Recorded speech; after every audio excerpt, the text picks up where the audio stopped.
Maithili express की शानदार प्रस्तुति।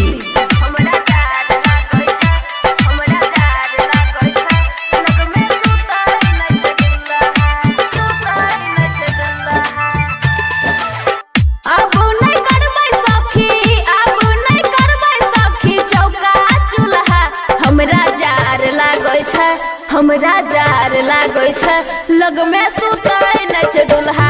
हमरा जार लागै छै लग में सुतै नै छै दुल्हा।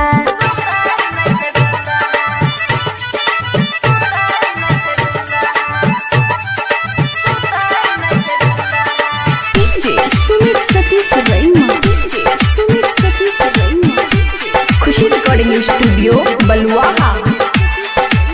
घुसै छै ठंडा हवा लहंगा के भीतर, कांपैया थर थर देहिया चोली के ऊपर।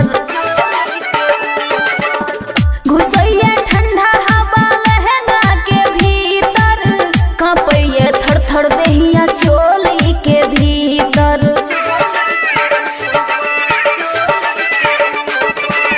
सटै नै देहिया में, सटै नै देहिया में, फूकै नै चूल्हा। हमरा जार लागै छै लग में सुतै नै दुल्हा।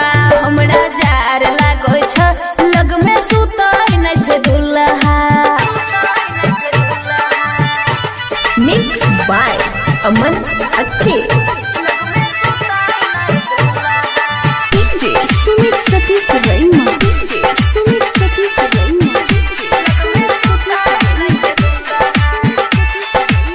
जंग लागल जाय छै सखी हमर कारखाना में, सैया नै देखै हमर सुपर खजाना में। जंग लागल जाय छै सखी हमर कारखाना में, सैया नै देखै हमर सुपर खजाना में।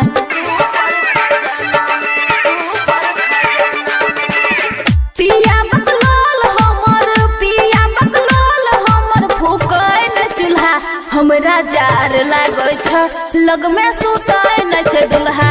हमरा जार लागै छै लग में सुतै नै छै दुल्हा। खुशी रिकॉर्डिंग स्टूडियो बलुआहा। DJ Sumit Satish रैमा, DJ Sumit Satish रैमा।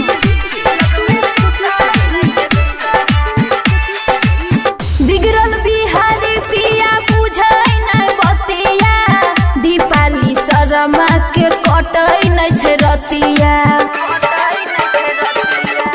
बिगड़ल बिहारी पिया बुझै नै बतिया, दीपाली शर्मा के कटै नै छै रतिया।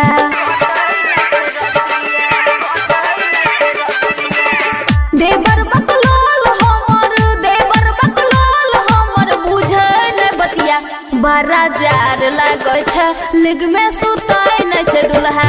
हमरा जार लागै छै लग में सुतै नै दुल्हा। खुशी रिकॉर्डिंग स्टूडियो बलुआहा।